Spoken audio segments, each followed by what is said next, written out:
Yo, yo, yo guys, check, kamusta mga idol? So ayan, mag-update tayo ngayong gabi. Grabe mga lods, malupit. May mga matindi mga news natin ngayon mga idol, lalo na sa BitGet. Mga lodi, napaka-good news mga idol. Ang matinding balita ng BitGet sa atin. At syempre, mainit din yung news natin sa Bitpinas. Nako, tataksan na, no? Walang makakaligtas. Sabi sa Pilipinas mga idol, no? So, i-check natin yan. Kung ano yung mga update ngayong araw na to, simula kaninang umaga, malalaman natin mga idol, no? So, okay. Punta muna tayo sa ating chart, mga Lodi. Ano ba nangyari sa trade ko? Hindi ko na nakikita. Ano ba to? 15 minutes time frame. So, ayan. Mga Lods, no? Ang lock profit natin, 279. Andito siya ngayon sa 2, magkano to? 20K. Oh, yan, 20K. So, ang 279 is, I don't know, basta 279 ang ating lock profit, mga idol, no? So, waiting lang tayo dyan, mga lods, no? Ine-expect ko, lilipad pa yan. Kung hindi naman, di goods na tayo kung ano man yung meron tayo dyan, mga lodi. No? Hanap na lang ulit tayo ng position. Pero, so far, kailangan na natin mag-update. So, punta muna tayo sa ating crypto bubble. Hours natin, Conso, ganun din ang day. Ang week natin, kulay green. Alam nyo na yan, mga lodi, no? So, ito na, punta na tayo dito. Ito yung mainit-init na ating news. Dito muna tayo, pala. Sa pinaka-refresh natin. Baka may bago bigla eh. Yun. Ito pala yung bago. The local universities will begin issuing official academic transcripts on the blockchain to create a permanent verification layer for student credentials. Saan to? Anong lugar to? Davao? Grabe, sana all. Select Davao universities to put academic credentials on the blockchain. Ba't sa Davao na una? Hindi ba dapat dito sa atin? Ayan syempre, ma-adapt na yan. Kumbaga, nag-start pa lang dyan siguro sa Davao, no? Pero, sa atin din siguro aabot yan. Kasi nga, the current industry is positioning the Philippines as a regional hub for Web3 gaming, remittance, and blockchain-based financial services, mga lodi, o service, according to report. For the first time, Philippines Ethereum ecosystem map as adoption infra expand, mga idol, no? So, ano bang ano to? Kasi parang ang iniisip ko dito, adoption ng crypto, pero dapat ang gamitin natin is yung mga local. Ano masabi nyo doon, mga idol? Sa akin, no, bahala kayo, no? Ako, no, comment. Hanggat maaari, ako na mag-comment dito sa mga balita natin dito sa Pinas, eh. Baka makapagsalita lang tayo ng ng medyo negative, eh. Tulad nito, starting 2028. Nako, starting 2028. Nako, baka wala na ako sa crypto niyan. Mag-aalis na ako niyan. Ano pa lang, last ko na itong 2026, hindi na ako mag-crypto sa 2027 eh. Starting 2028, the Philippines will start collecting detailed crypto transaction records of every Filipino, which includes, lahat daw ng details, lahat ng record ng every Filipino. Bakit? Ayan, the identity and tax residency of users. Ayan, nako.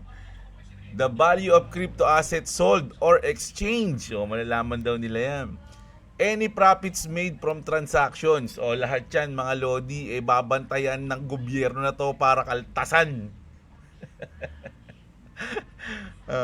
This means that the BIR will now see crypto income generated by Filipino tax residents on foreign platform. Pati daw sa mga foreign platform, malalaman nila. Paano malalaman? Ban nga. No, mga idol. No? 'Di ba? So, kayong bahala po dyan, no? Alam nyo, basta, sa akin lang to, marami namang ways, mga lodi, no? I don't know kung safe sabihin, pero siguro naman ugali na ng mga Pinoy yun. Although hindi ko sinasuggest yun, mga lodi, pero check natin yung mga comment, baka meron mga ano dito. Singilin na din ng BIR sa rebates. Tama ba? Puro pagkain, singilin ng losses, lahat ng talo namin. O nga, paano yung mga talo? No? Paano yung mga talo? Ito, dito, lahat na may tax, aguy. Ito ata, basahin natin to. Ito, mga maganda yung sabi dito. You have an option naman, don't liquidate. Okay, yung sabi dito ni Escobar, no? Punta ka Singapore, basta di ka trader and long-term investor ka, if Singapore taxpayers ka, at na-let go mo pagiging PH taxpayers mo, no tax no tax if mag-convert ka ng fiat sa Singapore. Maraming bansa na na walang tax yung crypto, mga lodi. Hindi ko lang dapat pala sinama ko yun. Nakita ko nung mga nakaraang news yun nakaraan yun mga bansa na crypto friendly na walang tax. Di ka rin mahahabol ng Pinas since di ka na PH taxpayer, even though PH citizen ka. Second option mo, punta ka ng Dubai or Monaco if malaki talaga pinaldo mo. Crypto-friendly countries mga yan. Make sure lang to stay 180 days sa Singapore para ma-convert ka to Singapore taxpayer. So, tiis ka talaga, not converting to USD until max taxpayers ka na sa Singapore. Ayan, maraming ways yan. Naalala ko tuloy yung sinabi ni Michael Saylor, mga lodi, no? Ito. Sinave ko, may video ako nun. Sinave ko talaga to para sa mga ganitong mga ganitong sitwasyon pagdating sa tax. Meron sinabi si Michael Saylor dito, pakinggan nyo. Give me an example of something you can own $100 million of where you can take personal custody of it and where you can actually move it anywhere on earth and where even if I hold a gun to your head, I can't take it from you. And the only thing we've ever figured out that you can do that with is Bitcoin. And so Bitcoin is like, it keeps everybody honest. The optionality to do this means that all you got to do is find one bank in Singapore that'll treat you better than the bank in New York or London or Tokyo. Oh, di ba Singapore din yung sinabi niya. And then you can move it in a half an hour for $5. And what happens next? The bank in New York thinks, well, I guess we can't screw these guys over because they'll just move it to Singapore. And the guys in California say, well, I can't just tax all the Bitcoin in California. It'll move to Wyoming. It'll move to Singapore. It'll move to Malta. And at the end of the day, you can tell everybody to go fuck themselves. You can put it in your head, memorize the freaking key, right? And it's here. And then, the classic Bitcoiner response is, oh, yeah, my Bitcoin, I lost it in a boating accident. You ever heard that phrase? It's kind of a trope, but what it means is, at the end of the day, if you push me too far, I lost it. It's gone. Sorry. That's it. You're right. Tax that. Give me an example. Tax that, sabi niya, no? So, yun, mga lods. No, masasabi ko lang sa news na to, good luck po, no? Sa atin, no? Good luck sa kanila, good luck sa atin, mga idol. Sabi ko nga, hindi na ako mag-crypto sa 2027, 2028 na. Iba na content ko next year. Mga idol, mag-games na lang ako, no? Kasi 2026 naman lalabas na yung yung tawag dito, GTA 6. Magko-content na lang ako ng kung ano-anong mga games, mga lodi. Kung ayaw niyo naman manood sa akin, bala kayo. Pero 2027 hindi na tayo mag-crypto, no? So, joke lang yan. So mga lodi, ano masasabi nyo rito sa balita na to, mga idol, no? Ulitin ko, basahin natin, ha. Philippines commit to global crypto tax reporting standard by 2028. So, starting 2028, the Philippines will start collecting detailed crypto transaction records of every Filipino, which includes, so starting 28, dun pa lang sila magkokolekta ng mga details sa crypto transaction ng bawat isa. Sa 2028 pa yon, 'di ba? The identity and tax residence of users, ayun yung mga kolektahin nila. The value of crypto assets sold. Ito, alam niyo sa akin lang, ha. Medyo komplikado to, mga lodi. Kaya nga sabi ko good luck. Kasi merong mga crypto exchange na walang KYC, no? na walang KYC, nakakapag-trade sila doon, no, nang walang KYC. So I don't know, mahaba-haba to mga idol, matagal pa naman to. Pero alin nga masabi natin, no, good luck. Kumbaga, ako naman wala na ako sa 2027. Hindi talaga no. Hindi, ayan, ano masabi niyo diyan mga idol? No? Pero sabi nga nila, there's a will, there's a way, mga lodi. Pero hindi naman sa umiiwas ka, no? Hindi naman sa umiiwas tayo. Actually, gusto ko nga mag-promote nung app na yung crypto na rekta matataksan. Actually, matataksan ka naman na talaga kapag nagtitrade ka sa crypto exchange pa lang 'Di ba? So, pero gusto ko nun alam ko, nakita ko nun si Altcoin Daily na meron siyang pinopromote nun na app na parang alam niyo yun, yung matataksan ganun. Hindi ko pa kasi inaral nun. Pero sabi ko nga kay boss, gusto ko niyan para yung sa tax, no? Kaya lang sa ngayon kasi parang ang hirap kasi gawin nun mga idol Kasi kunyari ngayon, meron kang asset, 'di ba? Nanalo ka ng ito, halimbawa nanalo to, I don't know, ayan, nanalo to. Meron tayong 20k. Paano nila tataksan pa to? Hindi ko pa to tinatanggal. Kung natalo pa to, hindi ko nilagay ng stop loss. Tinanggal ko yung stop loss ko, yung 20k ko ngayon, wala, natalo na. Di wala na yun, di ba? Kumbaga, ang hirap, no? I don't know kung paano nila gagawin. Pero kung may mangyayari man na ganito, hindi naman tayo iwas sa ganyan, mga lodi. Joke lang yung sinasabi ko na na ganun, no? Pero hindi tayo iwas dyan. Sabi ko nga, gusto ko mag-promote nun dati Kasi nga kumbaga walang nagpo-promote nun sa mga content creator dito. So gusto ko mag-promote nung sa tax, no? Kaya lang yun, mahirap pa So ngayon kung magkakaroon man ng ganun, di mas maganda, mas malinaw. No, yung may tiwala pa rin naman ako sa Pinas kahit papaano. No, nagagawin nilang maayos 'yan. Kayo ano masabi niyo diyan? Mga lodi. Ito. Prediction market trader earns $400,000 from Maduro captured. Nako, ano to? Poly market yan. So, pumusta siya. A new user on crypto-powered prediction market Poly market is in the spotlight for winning big on Nicolas Maduro's capture. The anonymous users created an account less than 2 weeks ago and took in $409,000. The trader placed a series of bets totaling $34,000, resulting in a 10x return. Now, regulators are watching prediction markets more closely. Stricter rules may follow. No? So dahil sa mga ganito, na nagkakaroon na ng ginagawa na rin parang sugal yung poly market no. So magkakaroon na sila ngayon ng rules diyan mga idol, no. Para ng parang ganoon na nga, no, parang sugal na kasi hula mo kung ano yung mangyayari. Pag tumama ka, panalo ka, pag mali ka, talo ka, di ba? Ganoon.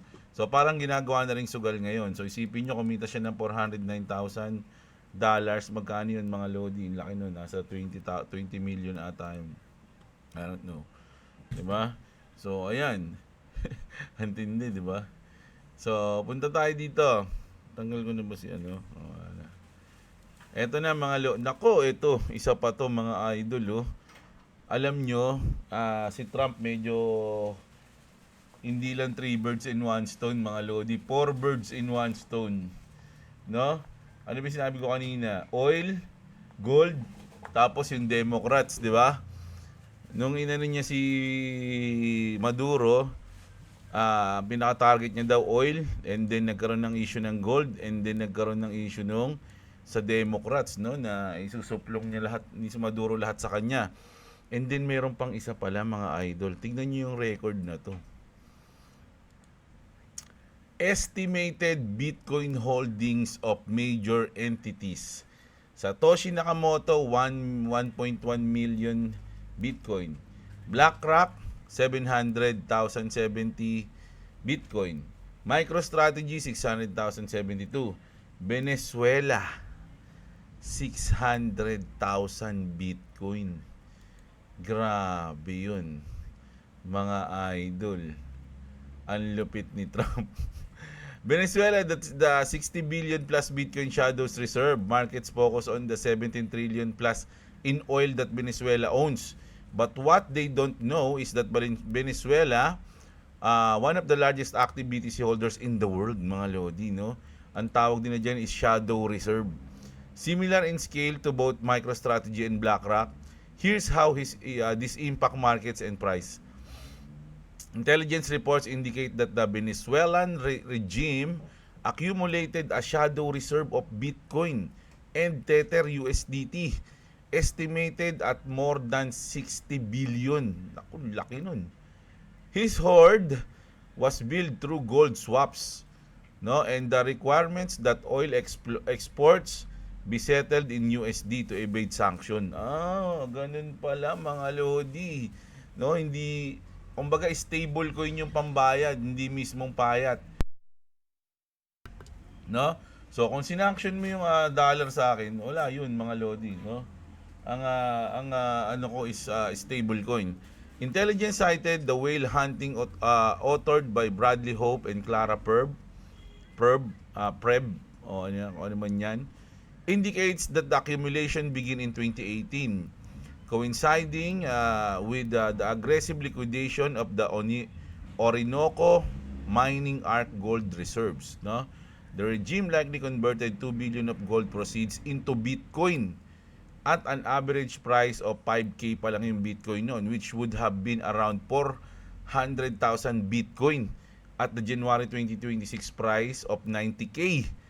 That specific tranche alone would be worth 36 billion na agad, mga idol nyo. Grabe.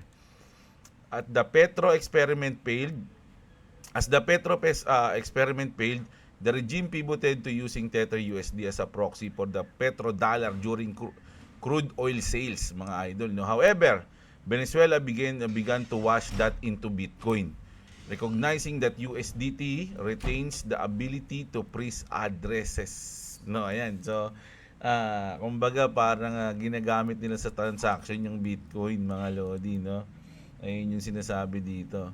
Given market intelligence, we can estimate that Venezuela has roughly gold swaps 2018 to 2020 gold bars value now 45 billion to 50 billion na. Petro crypto 2023 to 2025 crude oil value now 10 billion to 15 billion na. Mining seizures 2023 to 2024 500 million, giving a grand total between 2018 to 2026 56 billion 56 billion to 67 billion in Bitcoin, implied at 660,000 plus Bitcoin, with a floor at 600k in Bitcoin. Grabe. Sabi nga yung iba hirap na hirap, no, mag-mine, makakuha ng Bitcoin. Ano yung pinaka-easy way na ginawa ni Trump, mga lodi? Diba? Sakupin. Kunin sa Venezuela. Init na. Bunso, lapit mo yung asukal. Ang tabang yung asukal. Does not mean US has fully control of the Bitcoin yet. Asukal po, bebe. Ayan, katabi niyan. Beside, sugar. Under the coffee. Under. Ayan.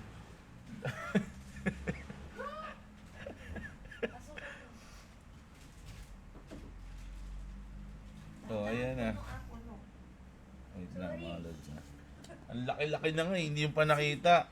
Kung ahas yan, tinuklaw ka na. Sabi nga ng mga matatanda Kung ahas yan, tinuklaw ka na. Sa mukha, bandang ilong, sabi. Ha? Ano? Boy si Mangot Kulay, kabalik mo na lang ito dyan, Choy. Ayan, game, masa na? Ito pero that does not mean US has fully control of the Bitcoin yet, sabi. The days following today will be defined by a high-stake interrogation to secure the Bitcoin. So, syempre, hindi naman agad ibibigay sa kanila yun. Di ba? Kahit na sabihin mo, oy, may Bitcoin daw kayo, Di ba? Syempre, sabihin na ni Maduro, wala, Tony ka ba? Wala kaming ganun. Paano mo naman nasabi yun? Siyempre, interrogate pa yan. The US will likely offer plea deals, reduce sentencing, kumbaga, operan sila ng mga pampababa ng kaso, hindi na aahitin yung bigote niya, hindi ko aahitin yan. Diba? Pag di mo sinabi, aahitin ko yan, yung isang side lang. A protection for family members in exchange for the surrender of seed praises. Ayun na nga, yun, mga lodi, no? Given the severity of the narco-terrorism charges, the leverage is there, no? Kumbaga, maraming pwedeng ipalit dun sa seed praise na yun, mga lodi, no? Mapipilitan si Maduro na ibigay sa USA yon. So now, the revelation of the 60 billion hoard fundamentally alters the supply and demand dynamics of the Bitcoin markets for 2026 as the Venezuelan reserve is estimated 600,000 Bitcoin. This is the 12 times larger than the German sale and 2 times larger than the US government entire prepaid stockpile. Alam niyo ba kung magkano ang ilang ng Bitcoin ng US? Nasa 200 something lang thousand, mga lodi. So kung makukuha nila yan, boom, 3x agad yung Bitcoin nila, mga idol. Alam nyo ba yon? Pwede nilang bayaran ng utang ng USA ng pamagitan ng Bitcoin. This is 12 sinabi ko na. In 2024, the German state of Saxony liquidated 50,000 Bitcoin. 50,000 o 3 billion. This 50k BTC sales cost 15 to 20% market correction and weeks of bearish sentiment. Now, compare that to say, isipin nyo mga lodi, yung 50,000 pa lang, di ba? Bumaba na ng 15 to 20% correction na yung market nun, bearish sentiment na. 50,000 lang mga lodi na Bitcoin. Imagine 600,000. Dugo. Here's the leading entity holders of Bitcoin ngayon, Satoshi Nakamoto. So ay nakita na natin yan na BlackRock, MicroStrategy, Venezuela, US government, and Mt. Gox Trustee. Now, here's what will likely happen from here. The frozen asset, yung high probability yan. The assets are seized but immediately entangled in complex litigation. Creditors file injunctions. The DOJ claims forfeiture. The keys are held in escrow by the US Treasury. But the coins cannot move, no? Kaya dapat di siya magalaw. Short-term volatility due to uncertainty followed by bullish supply shock narrative. So, parang magkakaroon muna tayo ng volatility first, no? Bago yung bullish. Short-term volatility due to uncertainty followed by bullish supply shock narrative. The market realized that 600,000 BTC, 3% of circulating supply, have been effectively removed from the market for 5 to 10 years. This act as a massive lockup, reducing liquid supply and supporting higher prices. The strategic reserve pivot, ito na yung high probability mga lodi, no? Influenced by the strategic Bitcoin reserve movement. President Trump orders the Treasury to hold the Bitcoin as a permanent US asset. Pag yan ang ginawa ni Trump mga lodi, bullish yan. Gagawin nilang reserve yung Bitcoin. Hindi, kumbaga lahat ng masisis nila makuha nila doon, hindi na nila kailangan bumili, no? Sapat na yon, no? Pag nakuha nila yon, reserve na yon, Bitcoin reserve na yon. These two acts as a massive lockup, reducing liquid supply and supporting high prices. The fire sale, ito na yung low probability to mga lodi. So huwag natin basahin to, hindi yun mangyayari. Sige na natin. The file said, the US DOJ declares the asset perishable or volatile and executes an immediate liquidation via Coinbase Prime or USMS auctions to fund the occupation cost. However, this is unlikely due to Trump's positive stance toward Bitcoin. Tama yan. Bitcoin reserve from confiscating assets. No, talagang sinabi niya naman na yan na hindi kami bibili ng Bitcoin. Lahat lang ng masisis namin, ayun lang yung magiging Bitcoin reserve, no? Pero kung ganyan kalaki na sis, napakalupit niyan mga idol. 'Di ba? Markets have been looking at the massive oil reserve and beneficiaries while ignoring the elephant in the room, which is yung Bitcoin. Kasi iniisip lagi nila yung oil, binabalitaan na nga rin sa atin eh.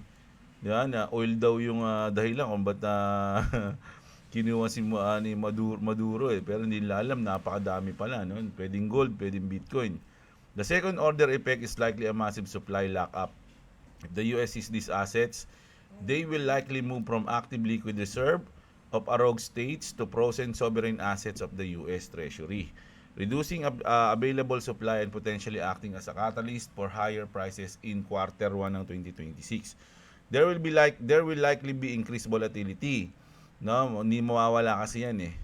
But for market participants shorting Bitcoin because of fears of conflict, this event is generally seen as a bullish for MicroStrategy and Bitcoin holders as this effectively locks up supply for many years to come. No, kumbaga malalakas yan eh. Kahit gaano pa kalaki yung Bitcoin na nakuha ng US sa Venezuela, malalock up yan. So maapektuhan yun yung supply ng Bitcoin sa labas, no? So kumbaga bababawasan. Kasi nakalock lang siya. So yung demand lalaki. 'Di ba? So ayun yun, positive siya sa MicroStrategy, sa BlackRock at kung sino-sino pang may hawak ng malalaking Bitcoin, 'di ba? So grabe no, imagine, akala natin oil lang, akala natin gold, akala natin kontra sa Democrats, which is pero the elephant in the room pala is Bitcoin. Oh my goodness. Grabe no. So ano to, trending to eh mga lods eh, yung balita na yan. So grabe. So ito yung sinasabi kong malupit ngayon na news mga lodi. Grabe, solid na news natin ngayong gabi Bitget has launched its TradFi platform, traditional platform to all users mga lodi. Ano ibig sabihin yan? Enabling USDT settled trading across Forex. Pwede ka na mag-trade ng Forex sa Bitget, pwede ka na mag-trade ng metals. Ano yung metals? Gold, silver, di ba? Bato. Yan. Ay hindi pala, metals pala. Tanso pala, tanso. O yung mga ganyan. Indices. Ano ba yung mga yun? Hindi ko alam yun eh. And commodities, no? Ano yung commodities? Mga oil, mga ganun. Hindi ko alam. Basta yan. So, hindi mo na kailangan, magpunta pa sa mga ibang trading platform. 'Di ba? Dito na sa Bitget, pwede ka na mag-trade ng gold, silver, forex, no? O ayan. Forex exchange. O ayan. Tapos forex exchange ulit. Basta yan, no? And yung mga commodities, yung oil, ano pa ba yan? Nakalimutan ko na yung mga Basta yan, no? Good news to, mga idol, no? Kasi ako, gusto ko sana mag-ipon din, mag-trade ng gold, ng silver, no? Kaya lang, nasa Bitget lang ako eh. Ngayon, meron na sila, o di goods, di ba? So, ayan, sa mga wala pang crypto exchange dyan, lalo na Bitget, andyan yung link natin sa description. Para hindi na kayo ma-phishing mga lodi. Andyan lang yan. Kaya lang naka-VPN kasi ako. Kasi ban yung browser, mga lodi. Pero sa cellphone, goods naman yan eh, mga lods eh. Kung sa cellphone kayo magti-trade, gamitin niyo yung aking code ng MRRF, no? Pwede niyo siyang hindi gamitin, kaya lang pag ginamit niyo kasi yun, meron kayong bonus tsaka discounts eh. Sayang naman yun, di ba? Oh. Pag hindi niyo ginamit, wala kayong bonus discount, oh.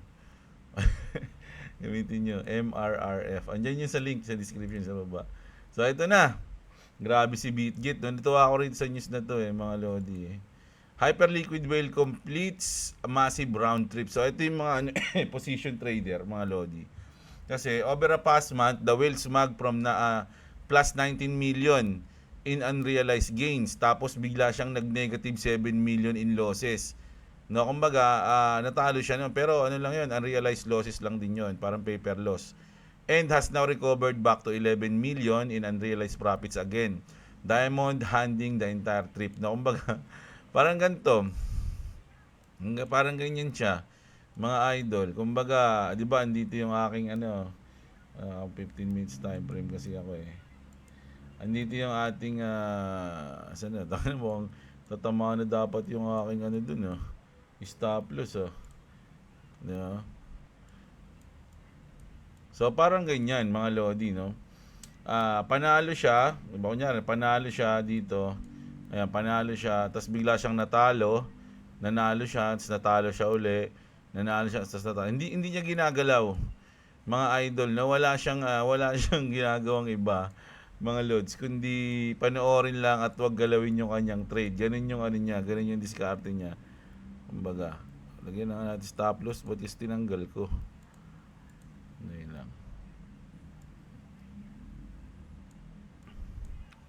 Dito yung stop loss ko eh. Ano.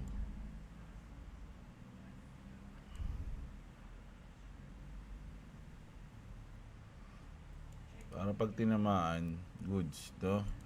Kano ba yung 279?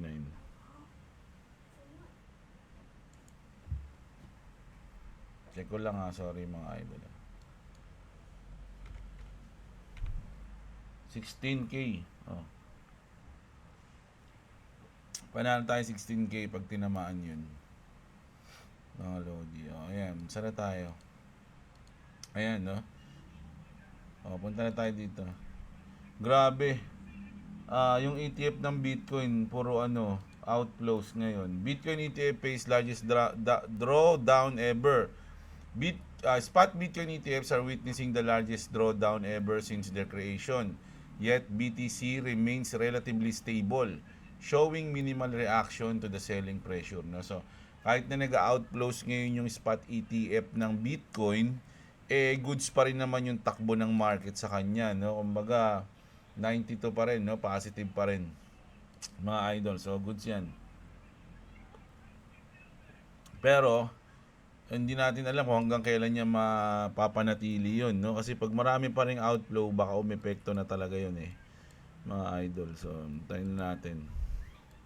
At eto, imagine mga idol, no? Yung investor ka sa bank, tapos sasabihin sa'yo ng mismong bangko na, gagi, mag-invest ka ng 4 to 5% ng portfolio mo sa crypto. Siyempre, walang gagi yun, no? Dito, Bank of America officially begins crypto investment promotion, no? Bank of America has officially begun recommending clients allocate up to 4% of their portfolio to Bitcoin and crypto. Di ba? From client requested only to advice or recommended. No? Kumbaga, ina-advise nila, oy pa, mga idol, no? Magkano ba ang inyong invest? Baka gusto nyo mag-invest ng 4% nyo sa crypto or sa Bitcoin, no? Kumbaga, pinopromote nila. Napakagandang news yun, mga idol. Dati walang ganun eh. Dati sinusumpa ng bangko yung crypto eh. Tapos ngayon, pinopromote na nila, di ba? So, napakaganda. So, ayan, grabe. Ay, magbabasa pala ako ng comment ngayon. sorry. Magbasa tayo comment eh. Ng Jeblo. Naantok na ako. Aga pa mga lods, pero naantok na ako. Medyo haggard si lolo nyo eh. Haggard yung lolo nyo mga lods eh. Naside ng 4-year cycle, man optimistic sa crypto ngayon. It means naniniwala siya na mag-super cycle. Diba? Iba-iba kasi ang ano niyan, ang thoughts o yung tingin ng bawat influencer ng crypto sa market ngayon. Hindi naman kami pwede maging pare-pareha, no? Kung yung mga idol natin, ganun sila, goods pa rin yun mga idol, no? Kasi hindi naman nasasabihin nyo kung wala silang basihan sa sarili nila, di ba? So, kung ganyan yung mga tingin nila, okay yan, mga lodi. Tsaka unang-una, bago ka pumasok sa crypto, kung ikaw, magre-research ka naman siguro kahit papano. At kung meron kang perang ininvest dyan, medyo lalaliman mo naman yung research mo. 'Di ba? Hindi ka naman siguro syungak-syungak lang na ilalagay yung pera dyan, tapos bahala ka na. 'Di ba? 'Di ba? Ganun yung tingin ng ibang nagko-comment dito eh. Dinadamay pa yung taong bayan eh. Sinasabi, mga Pilipino, kawawa mga Pilipino sa'yo, gumaganon pang putik, kala mo. Inaanak ko ba yung mga Pilipino? Akala mo hindi marunong mag-isip yung mga Pinoy eh, no? Nagkontang yung mga tao, ang putik yan. Feeling siya eh. Main character eh. Oh. May kanya-kanya tayong research, di ba? Sabi ko nga, do your own research. Kahit kailan, hindi ako nagsabing financial advisor ako, mga lodi. Huwag kayong bumasa akin para bumili, mag-hold o magbenta ng kahit anong coins. Nagbabalita lang tayo ng mga update sa crypto news, di ba? Si shoutout kay Master Sinbad, no? Master Sinbad. Ay, si Sinbad, ay tingnan ko nga naman. Si Sinbad nga yan, idol ko yan. Si Sinbad sa Magi yan, di ba? Si Sinbad, Bararaksay ka. Alam mo yung Bararaksay ka? Yung kidlat na pinantira niya dun sa sa malaking higante. Yung dumating siya, Bararaksay ka. Ang pogi niya rin, ganda ng pasok niya rin. Tumayo yung balahibo ko dun Pumasok si Sinbad dun Boss Jeb, sabi ni Hulkoiner, 8 seconds pa lang yung comment niyo. Ang pinakaunang trilyonaryo sa buong mundo ay si FLM. Si Elon pala may balita kay Elon kayo na naging trilyonaryo, no? May naging trilyonaryo pala. Si FLM pala, trilyonaryo din. Kaya lang, di ba may issue sila ngayon? Nung nakaraan, napanood ko yung maraming comment sa Facebook Si The King, nagpunta ng Luneta. May mga nakikita pa nga akong mga picture na mag-boxing sila Di ba? Ano pa nangyari dun? Lodi, lang balita dun Hindi pa gumagawa ng video si Boss MG. Kaya wala pa akong update sa kanila Pero nakikita ko lang sa Facebook. Ayan, si Robbie Michael Paway, shoutout sa'yo, si Pyros Idol, Jeblo is now the inverse man of the year. Pwede naman. Dapat kapag may sinasabi, kontrahin nyo agad para malaman natin kung totoo. Di ba? Mikey De La Cruz, Boss Jeb, Ronin, good to buy o goodbye or goodbye? Buying 10k coins right now, paldo or paldont, mag $2.5 lang ulit, paldo talaga ng malala. More power, Boss Jeblo. Ayan, si Mikey De La Cruz. Actually sa Ron, wala. Ang hold ko na lang na Ron is yung nasa Ronin wallet ko Mga idol no? Yung mga, dati pa yun Yung mga Ron coins ko doon, mga Lodi. Mga naipon ko pa ng Axie. Hindi ko ginagalaw yun So, kung tataas man yun, yung Ronin, medyo may masasama pa rin siguro kahit pa paano. No, kung bibisitahin naman natin yung Axie, goods pa naman. Yung Ronin, may mga update pa naman sila. Check na natin. Na-miss ko rin yung Ronin January 4. Ayan, ang January 4 may mga event pa rin sila. Andiyan pa rin si Ryan, Miss ko lang ulit nakita si Ryan, Ragnarok Land vs America server naman. Ano to? Ngayon ko lang nakita to, may mga event pa rin sila, mga Lodi. So, sa tingin ko yung coins gagalaw pa rin yan. View. Yan. Meron pa rin, mga idol. Si Christian Torres Gosa, pag sumausaw na ang Russia at China, biglang baba yan. Pwede. So far, wala pa naman. Salitaan pa lang. Mali lahat yan, Lods. Daming nagsasabing bear market na, pero kapag tinatanong ko kung nakapag-profit siya, sagot, naka-hold pa rin.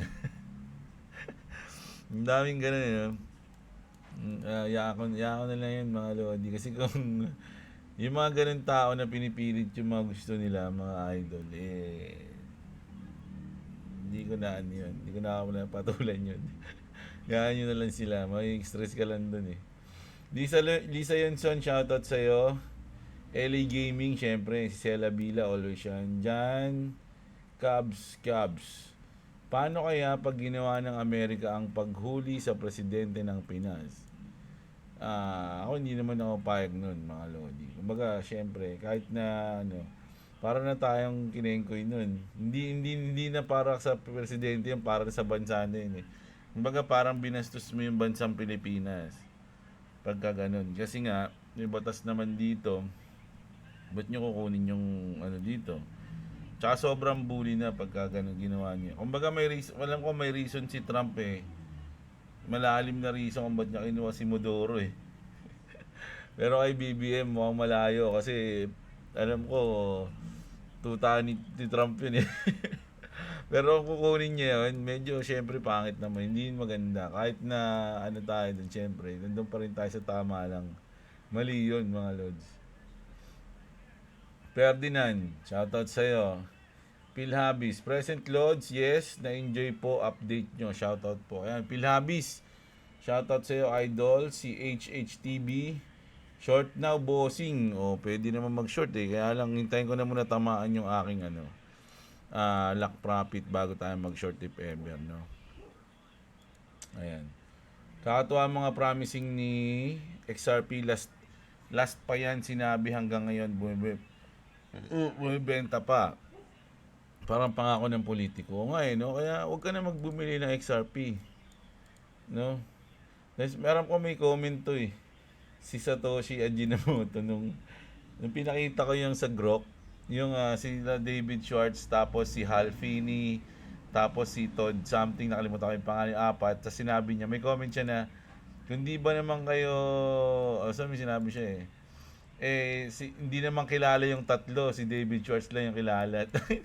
alatang hindi ko alam pero mukhang baguhan ka lang idol sa crypto dahil hindi mo kilala yung tatlo na yun. Sikat yung mga yun eh. Ikaw lang di nakakilala. Hindi ko lang alam yung pangalan pero kilala ko yung mga mukha nun. Ilang beses ko na napanood sa yun, sa mga documentary ng Bitcoin. Yung tatlo, yung apat na yun actually. Di ba? Pero ikaw hindi mo kilala, nako. Ang kulit mo pala. Nakikita na medyo hindi ko alam kung bago ka o mabait na ako ngayon 2026 ako magsalita. Pete Pelizardo, shoutout sa'yo. Si Clabis, mga lodi, ayan nag-e-epal na naman yung China. Magkakalat na naman ng gulo. Ang daming theory na naglalabasan sa kung bakit ginawa ni Trump yun sa Venezuela. O ngayon, nadagdagan na naman. Na-imagine ko yung episode na ng My Hero Academia, yung sinabi ni All Might, you're next, pero mukha ni Trump yung na kay All Might, tapos Columbia yung ituturo niya. Hindi, yung sinabi niya yung, ayun ba yun? Naalala ko yung tinuro niya na gano'n yung niligtas niya na si Bakugo. 'Di ba? Yung sinuntok niya ng United States of Smash si One for All. Tapos tinuro niya na you're next. Kumbaga parang sinabi yun ikaw na yung susunod sa akin, parang gano'n. Parang this is your time, parang gano'n. Pero pwede rin siyang gano'n sa ganung sitwasyon, no, na next ka, nagagi ka, makulit ka. Ganun. Si Clabis yun. Miyaw si Idol, si Wewe ba yung tiga Phase? Hindi yung sa akin, hindi siya taga Phase 1. Na pinaglaruan sa uba. Hindi ako naglalaro sa silang, marami makulit dun. Tsaka marami magaling dun. So hindi ako masyado dun lang ako sa mga ka-level ko lang. Hindi ako sabi. Ibang ba kayo ang Wewe yan, Idol? Medyo na-imagine ko lang baka darating panahon magyayabang ang mga late sa crypto. Sasabihin nila, may 3 XRP ako. Tapos sasabihin naman ng isa, wala yung 3 mo, sa akin 5. Ang mga parang sa Bitcoin, no? Kasi kung may 3 Bitcoin ka ngayon, paldo ka na eh. Milyonaryo ka na eh. Si si Andy Drew Salbelion. Ayan. Joseph Virgin, shoutout always sa'yo, idol. Si Romeo Jr. Villanueva. Again. Si HHTV, pinapatipi na ako. Hindi ako nagtitipi ngayon, mga lods. Inahayaan ko lang tamaan yung aking luck profit. No? Pag tinamaan yung luck profit, ayun yung pinakatipi natin. Medyo, pag tinamaan nga yun, hinga muna ako malalim eh. Pahinga lang, no? Tapos yung profit natin, hindi ko alam kung bubudega ko, ilalabas ko na eh. Sa ngayon, wag na kayo, basta yun, yaman na. Erase. Romel, XRP parang happy ang 2026, simula na ba ito, Sir Jeblo? Sana nga, idol. Raymond Montanillas.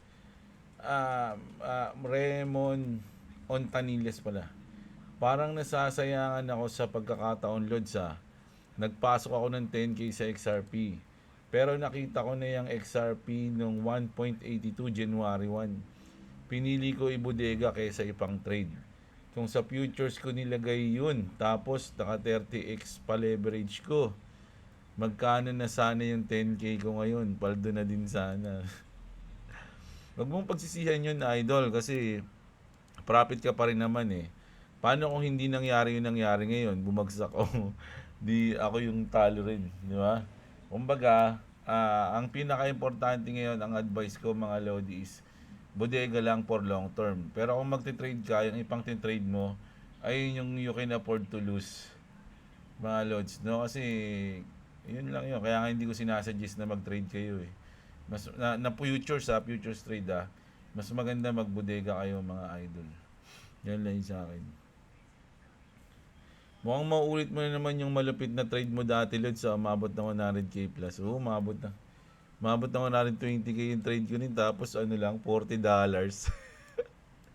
Hindi ko makalimutan yun, mga Lodi. Pero, syempre, ano yun eh, kumbaga na-experience ko na yun. Hindi ko naman na ini-expect na maulit ko pa yun. Pero, isa yun sa mga nagturo sa akin, kumbaga ano eh, ng mga lesson sa trading, mga idol, no? Yung feelings mo, emotions mo, isa yun sa mga pundasyon ko rin, yung experience ko na yun sa trading, no? Kung mauulit ko man yun, salamat. Kung hindi, okay lang, kasi kumbaga hindi ko na hinahangad yun eh, mga lods. Kumbaga nandun na ako sa dati. Actually kino-compare ko yung sarili ko dati kay Boss Robo eh. Kasi ako noon hindi ako swing trader, si Boss swing trader. Tapos dati nakukuha ko yung mga dati pag nag-trade ako, position ko grabe, profit ko mga lodi umabot ng 40, 60k. Pero sobrang tagal naman nun. Chichempohan ko talaga yung pinakamababa, tas titiisin ko yun, magdi-negative 80% ako, 70% nagdadasal ako na wag tamaan yung position ko, yung liquidation ko. Talagang ano yun, kapag nag-trade ako ng $100 doon, pamigay na yung $100 na yun, kaya chichempohan ko mismo yung parang sa tingin ko is bottom. Ganun yun, tas kahit na ano mangyari, hindi ko na, wala akong stop loss nun eh. Hanggang ma-liquidate na ako nun, tas yun, tatagumpay ako, nag-umabot ng mga 30k. Huwag lumilipad. Ang mali ko naman nun, hindi ko pinaprofit yun. Akala ko kasi nun, 2025, bull run na. Ayun pala, biglang babagsak pa, inaabot. Baga, panalo na ako ng mga 40k, biglang matatalo pa yung buo. Pati yung puhunan ko, lola. Ganyan yung mga nangyari sa akin dati, katangahan ko dati. Wala akong stop loss, wala akong lock profit. So, marami akong experience na ganun. And, ano ko na yun, yung ginawa ko ng pundasyon yun para sa trading ko ngayon na hindi na ako tanga. Ganun, na kailangan ko na mag-lock profit pag nagnanalo ako, no? Pero umaasa pa rin tayo sa mga ganun, yung lilipad, yung ganun. Kaya lang, hindi nagaano, no? Nagiging ano na ako, kumbaga, ang trading ko, kumbaga sa basketball, nakadiin na ako sa pag-trade. Lagi nang may stop loss tsaka lock profit, ganun. Haba ano na. Sino ba? Ano ba yung ano nun? Nagsiset-up na si Trump para kakampi niya mananalo for US next president. Para di siya basta-basta makulong tulad kay Digong, sabi ni Bibo, no? Hindi rin. Ang ganda nga ng setup yung sa Sara tsaka BBM eh. Sipin mo, vice president mo yung anak mo yung vice president. Oh, pero nakulong ka pa rin. 'Di ba? Oh, walang ganoon.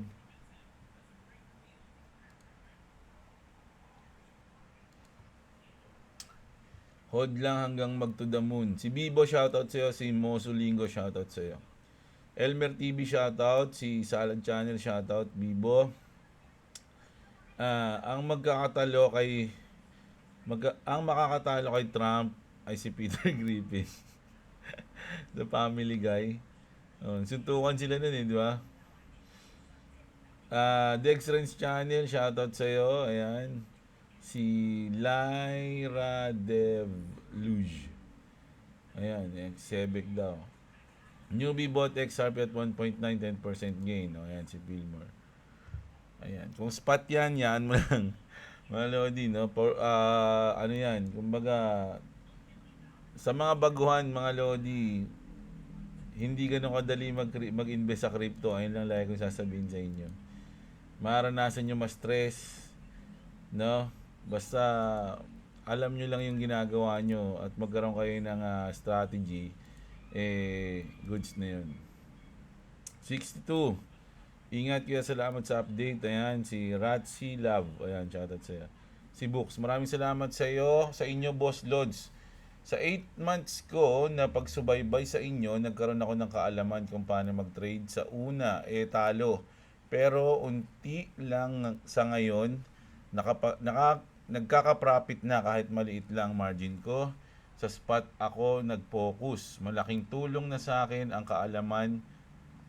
Balang araw, kung di ko na kaya magtrabaho bilang isang OFW, sa ulit, maraming salamat, Boss Lord. So ayan, shoutout si Idol Books ha.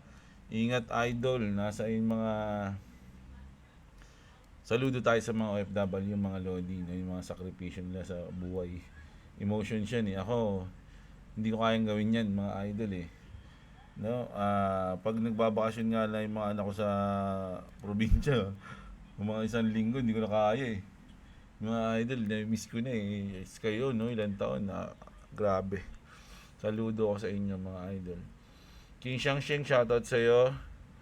Chai Sangko, sa palagay ko at sa opinion ko lang naman, yung last quarter ng 2025 na yung bear market at yun na rin ang end ng year cycle, no? Dollar year cycle, ano ba yan?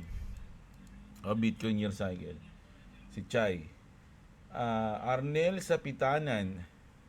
Good morning, Boss Diablo. Ayan, shoutout sa'yo, Arnel Sapitanan. Si Jerwin Dumalag. Puro sat-sat lang China, di nga niya natulungan Russia eh. Venezuela pa. Alam nyo mga idol, yung China di naman nanakop yun eh. Sa history ba may narinig yung sinakop ng China? China tsaka Japan naglaban, pero Japan yung nananakop nun, hindi China. Mga idol. Di ba? Hindi sila nananakop sa tingin ko. Sidebox. Hello boss. Good morning. Ayan, shoutout sa'yo. Si Franklin. Dude, congrats sa lahat ng nakold na XRP. Ayan, shoutout sa'yo, Franklin. Si Disley. Ayan, always shoutout. Si Rich Don. Makita ko din yung unang news mo, boss. Fake news yan, no? Kaya nga sinabi ko kung joke to. Di ba, gumanon pa nga ako kanina. Si Rich Don. Crypto ko, sarap 50x long for sarap talaga niyan, idol, panalo. Congrats agad kay Crypto ko, so naka 50x. Ako 30x lang eh. Quantum Epic, shoutout sa iyo, Santos Jandel, Stephen Andre. At syempre yung champion, no? Isa sa mga OG rito yan, si Junel Nael. Shoutout sa inyo, idol, no? So, ayun yung news natin ngayong gabi. Sana enjoy nyo. Medyo mahaba-haba. Pag nagbabasa talaga ako ng comment, medyo mahaba-haba. Umabot ng 1 oras eh. So, ayun mga idol ha. Kasi yung iba kasi gusto mahaba kasi pinapakinggan daw nila ako habang nagugas ng plato, habang nasa CR, habang tutulog. So magandang araw sa inyo mga Lodi, no? Tuloy-tuloy na ulit tayo mag-update everyday. So sa mga hindi pa na-subscribe, subscribe kayo. At kung natutuwa kayo sa akin mga idol, like nyo naman yung video natin. Di ba? Laking tulong na yun sa channel mga idol. Like lang. So ayan, kita-kits tayo. Maraming salamat sa mga nanood mga Lodi. Magandang araw sa inyo mga kapatid at mga idol, no? What's up sa inyong lahat mga Lods?